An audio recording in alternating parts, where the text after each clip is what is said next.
Welcome to the NBA Coast to Coast podcast brought to you by thelines.com. Coming to you from the West Coast, Josh Lander, joined by Nate Weitzer. He's on the East Coast, and we are looking at play-up props here on a Wednesday for you guys. 9 games to choose from. We also have best bets up in a separate video, as we do each and every weekday, so make sure to follow along. Subscribe to that page. Also want you to head to thelines.com. Use everything we're putting up on the site for you now, including that prop finder tool to make sure you're getting the best juice available to you from all these books that are giving us bets this season.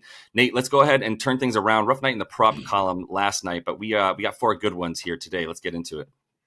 Yeah, I'm going with a guy we have disparaged on this podcast, but who mostly for his ability to play defense, and that's Nick Richards for the Charlotte Hornets here, over 19.5 points and assists, and that's about even money, but you might as well sprinkle plus 200 on a double-double because, he's probably getting a double-double if he gets you 20, which he's done in 3 straight here, averaging 11.7 points, 12.3 rebounds, up to 32 minutes per game. And I think a lot of this has to do with Trey Mann being out and then Micic being able to run the offense and being a much more traditional point guard to just he's an incredible passer. That is why he's in the NBA, and he's just going to serve up. He's going to work with the big man as if he's, back playing FIBA. And all we're doing is trying to feed the big man in the best position to score. And Richards has thrived playing with him. 13 points, 12 rebounds on 72% shooting his last 4 with no man and with Micic versus 9 and 6 his last 4 when Trey Mann's been active. The minutes have also been lower with Mann out there, maybe because the Hornets like Mann more with Grant Williams, and the pairing just seems more natural with Micic. So, as long as he get the burn here, he's actually topped this number in 6 straight when 29 plus minutes. So I don't think the Hornets, when you look at their injury report, have many options. They are definitely holding out Mark Williams. So it's Nick Richards' show here down low against Memphis, which is on a back-to-back. And even in normal circumstances, they're allowing 24.5 points to centers their last 15. They're allowing the most offensive rebounds per game at home and the 3rd most rebounds overall since the All-Star break, just not shooting well. And then you look at their back-to-back numbers, their last 5, they're shooting under 42% from the field and allowing 50 rebounds to the opposition. So they're also extremely aggressive on the offensive glass. They have the highest rate in their last 4, which means, Richards is going to be needed, certainly, and he's going to have to mix it up and secure those rebounds in a game that has a 203 total. So we are definitely expecting there to be rebounds available. And, the Grizz missing tons of guys. Shout out Trey Jemison, who played well last time, and the Grizz just made everything against the Wizards. It's just sunk your look there that I don't think on back-to-back nights they're gonna come out red hot in the first half and score. So there should be many more rebounds available than there were against the Wiz, and that's the trend we've seen lately. Agreed. I don't know what to do with this info. I swear this timing is wild, but as you were talking about this game, I just got an alert that LaMelo Ball and Trey Mann were at practice. I don't know what that means. Who knows, right?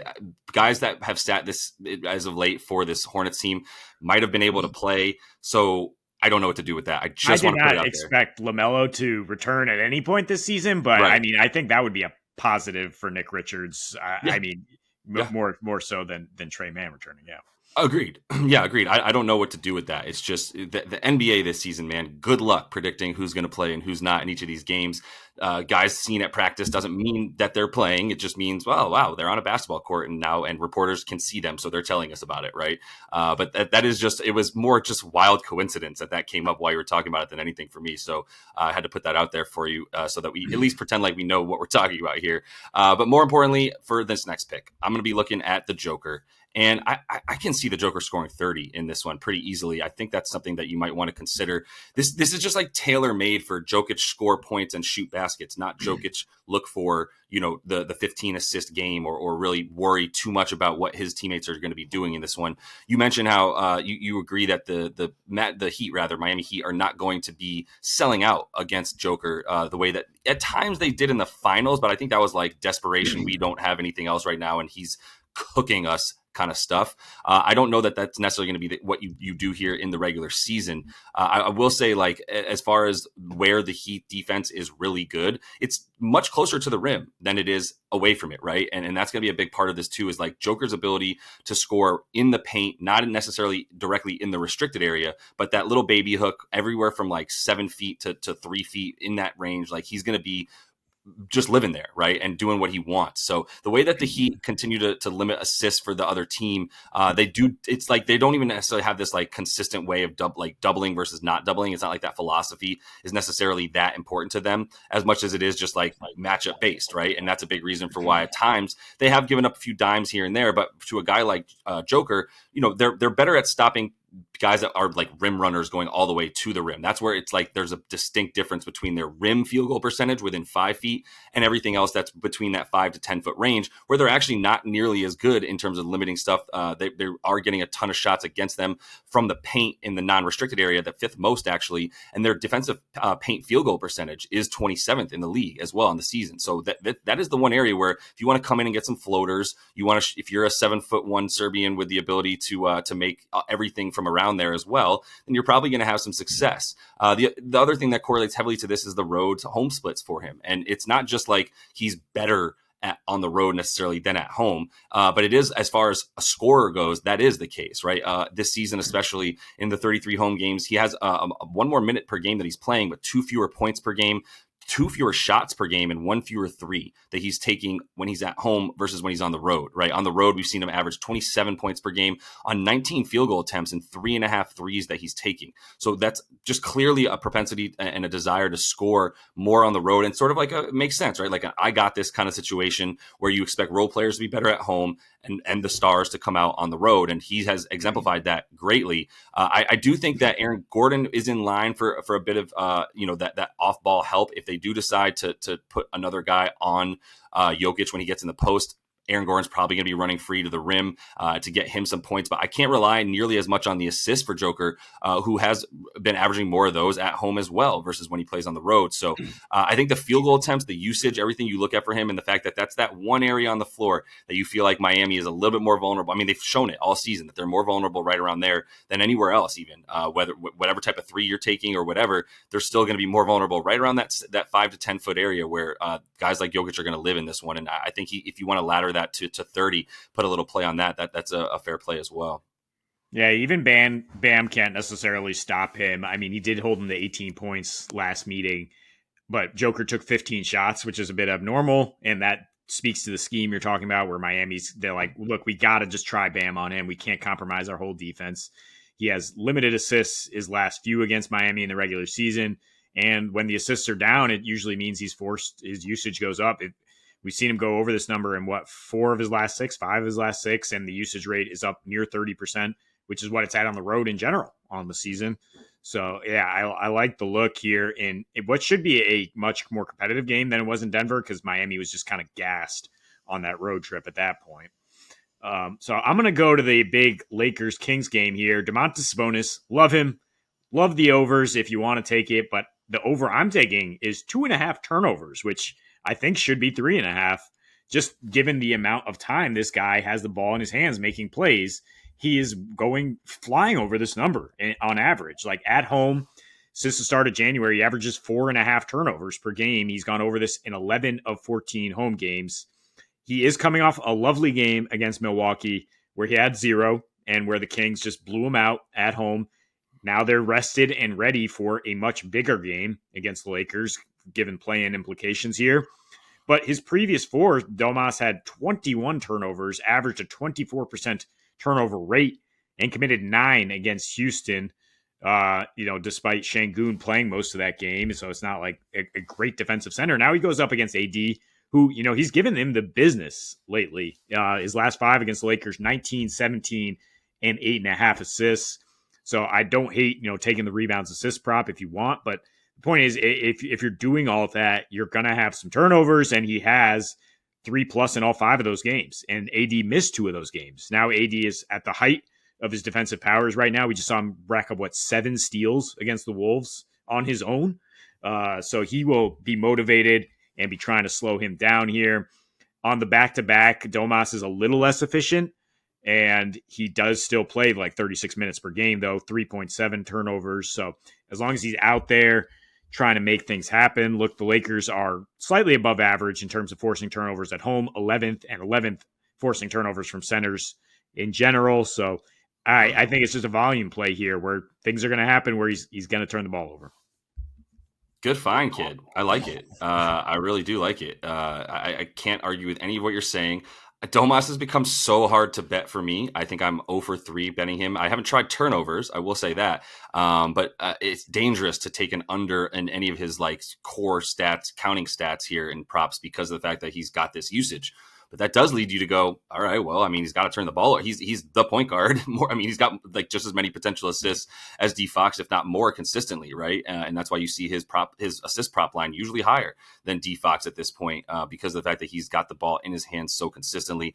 No notes. Really solid play there. I'm with it in tailing for sure. So let me close it out with a minus money banger. Not much to go for here in terms of juice, but I just think 4.5 threes or 20.5 points. And the 20.5 points for Klay Thompson, if you go under that, you get better juice than if you go under the 4.5 threes. That's a lot of threes, but I still think under 4.5 is a great bet because I do not see him making 5 because he would have to, in my mind, if he's going to shoot 9 threes, which I think is about what he's going to be putting up tonight. I think that's the sort of the ceiling for his 3-point attempts.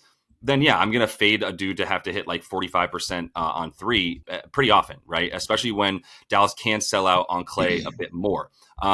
It's interesting because we don't have Steph, and that's going to be a large part of why you're going to see big numbers for Klay. We've also got a pretty bad 3-point defense for this Mavs team overall in terms of allowing threes on the season, really. And even in their last 10 or so, I do think that's going to be a little bit of a problem for them. But more importantly, like I don't think the volume is going to be there for Klay. You look at how often he's done this season.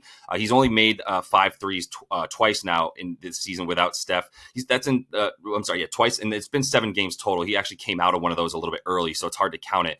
But the numbers here for him, 24 minutes per game without Steph this season, 15 points, 14.8 to be exact, and 8.8 3-point attempts with about 3 of them made, right? So still like normal numbers for a 3-point shooter, about 3.2 for 8.8 is still going to be a little bit better than like 33%, right? Like about 35, 36. Still like it to be higher for someone like Klay who's so dependent on threes, but that's what this comes down to is how dependent he is not only on making threes, but on Steph to be out there to draw the defense away from him. And that's what we've seen a lot more with Chris Paul. I mentioned that in the part of the reason why I like an under in this game. Chris Paul is looking for the big men on the pick and roll. He's playing so much of that ball handler in the pick and roll here. That's the majority of the plays and the majority of the way that Chris Paul is playing. Off of that action, there's not going to be nearly as much many double teams coming against Chris Paul and company because it's going to be a lot of TJD, the Rook, and Jonathan Kuminga as well, obviously, playing that pick and roll with Chris Paul. He hasn't even run it nearly as much with Kevon Looney, has not been the roll man very often for Chris Paul because I think he just likes someone a little bit more fleet of foot than Kevon, than the sort of the lumbering centers that he plays with. He prefers those dudes who can actually cut to the basket so he can throw those perfect lobs or bounce passes, pocket passes, all that for him. That's been the Dubs offense, right? And that's why I think it's not just, okay, Klay without Steph is shooting the same amount of threes as he is with Steph. Whereas last season we saw Klay average 6 more points per game, average like 5 more shots per game. Everything just went straight up without Steph because they were like, well, I don't know. I guess pass it to Klay. That was the offense, right? This season you have a predetermined understanding of what the offense is without. It's really like having a running quarterback and your backup is like a pocket quarterback, right? It's a similar metaphor I would like to use just because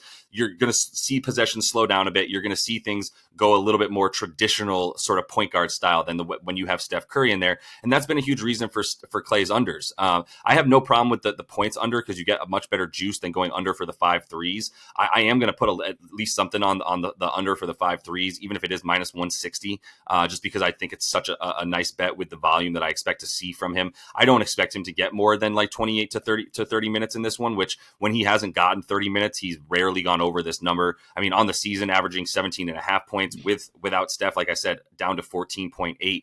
And just all of that combined, like I know that it's tough to look at this Dallas defense and go, yeah, they're going to limit somebody. But the pace of this game is a huge part of that, which I spoke about, where I don't expect it to be up at the frenetic pace that these teams have played at when it's Steph versus Luka, right?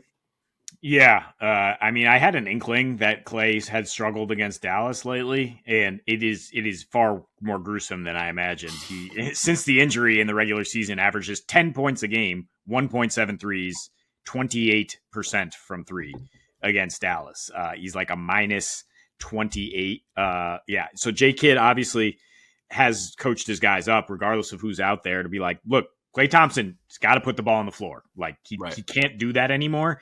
And that's why he can't necessarily just carry your offense because Steph's out. Like it's not even a boost. This is not like backup running back steps in with more volume. Like, no, this is actually bad for Klay Thompson. Yeah. And now it's just CP3, who I was trying to float to you, like, let's take the CP3 over here again, because I just think he's continuing to ramp back up, and it's basically his team now in this matchup. And yeah, I don't think Clay's going to be doing much off the wing. Yeah, I didn't look too deeply enough into CP3 to have a strong opinion on him. I just know when his prop rises the way it did, it was 20.5 for the PRA last game, and then he came out and just crushed that line because he had 19 points, right, in a game against the Spurs. And both these teams have had, I mean, Spurs and Mavs have had trouble guarding point guards this season, so it's still possible that CP3 gets his. I just hate having to buy back in for 3.5 more points, rebounds, and assists combined on that prop. But I still think CP3 in some fashion is going to go over one of those three. Just not sure which one it is. So I kind of stayed away from him, but I can understand putting a bet on an over for Chris Paul well before Klay Thompson as well. So that is all the time we have for you in this one, though. Continue to follow along. Subscribe to that page. We also have a best bets video up as we do each and every weekday, both those coming at you guys for the rest of this season. So until we see you next, happy betting.